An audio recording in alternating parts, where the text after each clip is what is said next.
Good morning, guys. So today what I'm going to do is I'm going to show you how to remove a track rod end.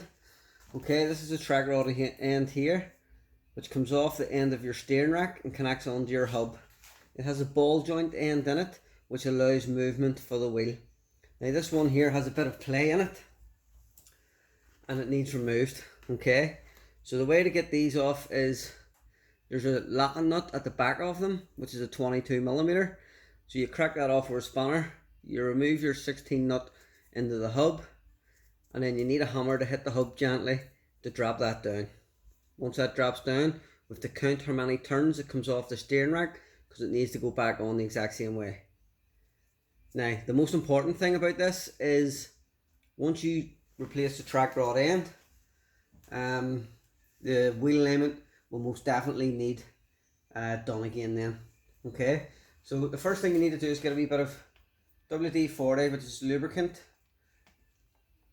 Put a wee bit of it around your nuts. Okay, get your 22mm spanner, and because the nut is coming on this way, you need to hit it in reverse, and that's it loose. Now you've seen that the steering arm slightly moved there, so we need to not let that move, but that'll be rectified once the wheel alignment is completed. Okay, so now what we're going to do is remove off the 16mm nut.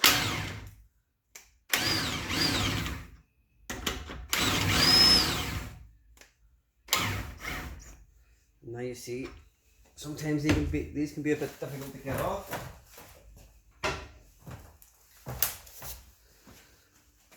So a wee bit of leverage underneath this should help it.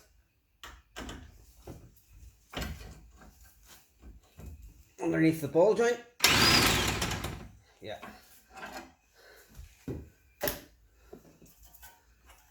Okay, take the nut off. And now all you need is a hammer and gently tap the hub. And it should pop out like so. Make sure you're wearing spectacles when you're hitting anything with a hammer. The next thing we need to do now is make sure that we count how many turns this comes off.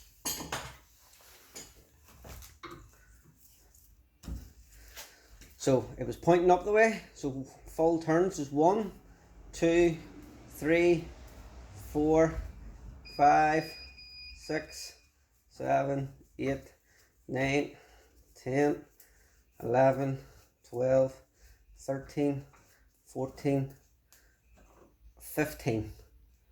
Okay, 15 turns that came off. And basically this is the ball joint end here. And to feel the play, you pull that out and in. Okay, you would feel that through the steering. This is a right hand one, you can see the R on it. These are actually sided, so if you were replacing the passenger side, you would need a passenger side one, but this is a driver side one. The next thing that you would do, get a wee bit of copper grease, okay? And put that on your threaded bar here. This is what we would call an inner steering arm. That connects onto your steering rack. Put the copper grease on your inner steering arm, and what that does then is helps prevent your new components from seizing. Then all you have to do, get your new track rod end, and it come off down the way like so. So we'll start with 1, 2, 3, 4, 5, 6, 7, 8, 9, 10, 11, 12, 13, 14, 15. Okay. And do everything in reverse order then. You get a new nut with this one.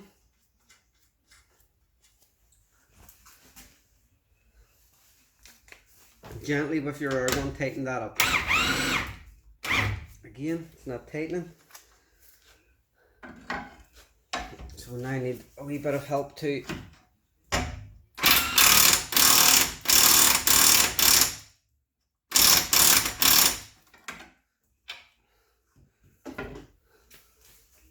Okay, that nut is a nylock nut, which it will not loosen off by itself. The last thing we need to do is lock it onto the steering rack with our locking nut there. Make sure that's nice and tight.